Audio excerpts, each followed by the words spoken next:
If you are 70 or older, like me, and you are concerned about your bone health, yoga is definitely the way you can do that. However, there is one thing you have to do with your yoga in order to super benefit and truly benefit the bones. And we are going to do this very briefly today. So before I show you that, I want to tell you two quick stories.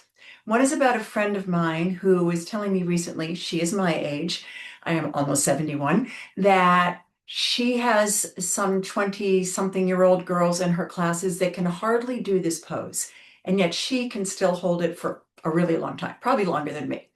I can hold it pretty well, and that's what we're going to work on today, is how long to hold this one key pose for overall bone strength in your body.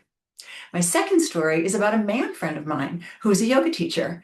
And one day he had an accident in New York City chasing his dog on the street and fell and broke his wrist in 5 places. Yes, he had surgery. I asked him afterwards, what was it that got your wrist back to health and strength? Because he teaches vinyasa yoga, which I do too, where you use your wrists a lot. This is the pose that he used to get back his wrist health and strength.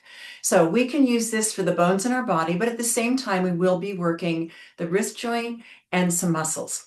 The way to get your bone strong is to squeeze the muscles to the bone. So as we do this, next thing, if you join me today, see if you can squeeze your muscles to the bone. And if you're like those 20-plus-year-old girls who cannot hold it that long, hold it as long as you can and keep building up your endurance and strength.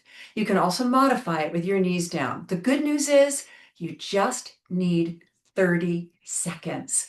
Here we go. I've got my trusty timer here, and now I'm going to show you the pose. You're going to spread your fingers wide. Whoops, it said 45 minutes. I did have it set right. Ha! And now we're going to go back. Don't worry, it's not 45 minutes. And you're going to spread your fingers wide. And in a moment, we are going to go up into plank position, which you may have done in other forms of exercise, but we definitely do this in yoga. A big pose that we do a lot in vinyasa is called chaturanga. This is upper chaturanga. Easier to do, but still not easy. So here we go. I'm putting on my timer.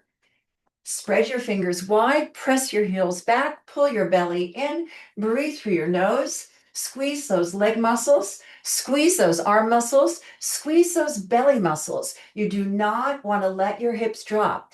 Feel strength in the front of your body. Feel strength in the back of your body. And breathe. We only have about 5 more seconds. Breathe through the nose, yogi breath, squeeze those muscles. Inhale, you did it.